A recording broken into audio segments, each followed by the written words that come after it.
ফিলিস্তিনে শান্তি প্রতিষ্ঠার জন্য আন্তর্জাতিক তৎপরতার পাশাপাশি বিশ্বজুড়ে চলছে বিক্ষোভ ও মিছিল। ফিলিস্তিনিদের পক্ষে এসব মিছিলে বিক্ষোভকারীদের কেফিয়া স্কার্ফ পরতে দেখা যায়। কিন্তু কোথা থেকে এলো এই কেফিয়া? কখন এটি হয়ে উঠল ফিলিস্তিনি সংগ্রামের প্রতীক? সেই গল্পই শোনাচ্ছেন নিশীথ সূর্য।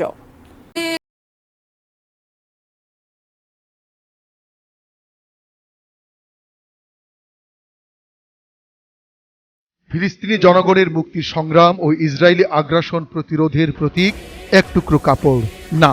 ফিলিস্তিনের পতাকার কথা বলছি না, তবে পতাকার চেয়েও কম কিছু নয়। ফিলিস্তিনিরা এই কাপড়ের টুকরোকে বেসরকারি পতাকার জায়গা দিয়েছে সেই ৩০-এর দশকেই, যার নাম কেফিয়া। মূলত ঘাড় এবং মাথায় ব্যবহার করা ফিলিস্তিনিদের একটি স্কার্ফ। বেশিরভাগ ফিলিস্তিনিদের কাছে কেফিয়া হলো তাদের প্রতিরোধের প্রতীক। এটি এক ধরনের রাজনৈতিক ও সাংস্কৃতিক হাতিয়ার, যা গত ১০০ বছরে ক্রমশ প্রাসঙ্গিক হয়ে উঠেছে। ৭ই অক্টোবরের পর গাজায় ইসরায়েলের বর্বরোচিত হামলার বিরুদ্ধে বিক্ষোভে ঐতিহ্যবাহী কেফিয়া স্কার্ফ পরে রাজপথে নামতে দেখা যায় বিশ্বের হাজারো শান্তিকামী মানুষকে। প্রকৃতপক্ষে কেফিয়া বিভিন্ন রং এবং ডিজাইনের হয়। সেগুলো হলো জলপাই পাতা, লাল রং ও কালো রেখা। জলপাই পাতা হলো ওই অঞ্চলের জলপাই গাছের প্রতীক এবং এই পাতা তাদের ভূমির সাথে শহরের সংযোগকে, লাল রং ফিলিস্তিনি জেলেদের এবং ভূমধ্যসাগরের সাথে তাদের সম্পর্ককে, এবং কালো রেখা ফিলিস্তিনের প্রতিবেশী অংশীদারদের সাথে বাণিজ্য পথের যোগাযোগকে প্রতিনিধিত্ব করে। ইতিহাসবিদদের মতে এই স্কার্ফ ব্যবহারের চর্চা শুরু হয়েছিল খ্রিস্টীয় ৭ম শতাব্দীতে ইরাকের কুফা শহরে। সেই শহরের নাম থেকেই স্কার্ফটির নাম হয়ে যায় কেফিয়া। কারো কারো মতে এই স্কার্ফ আরো প্রাচীন আমল থেকে ব্যবহার হয়ে আসছে।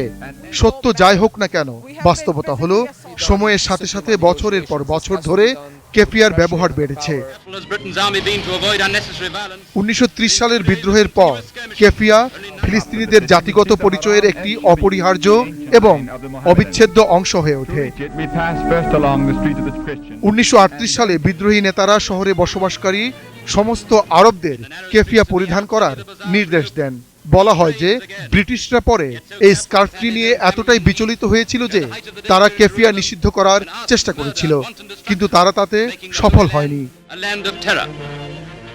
১৯৩৮ সালে এই স্কার্ফটি ফিলিস্তিনি সংস্কৃতিতে গুরুত্ব পেয়েছে, যার ধারাবাহিকতায় একসময় দেশটির অবিসংবাদিত নেতা ইয়াসির আরাফাতকেও মাথায় সাদা কালো কেফিয়া স্কার্ফ পরতে দেখা যায়।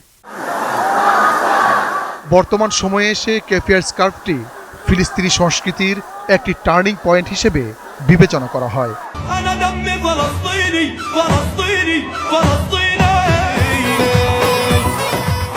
নিশীথ সূর্য, ডেস্ক রিপোর্ট, ATN নিউজ।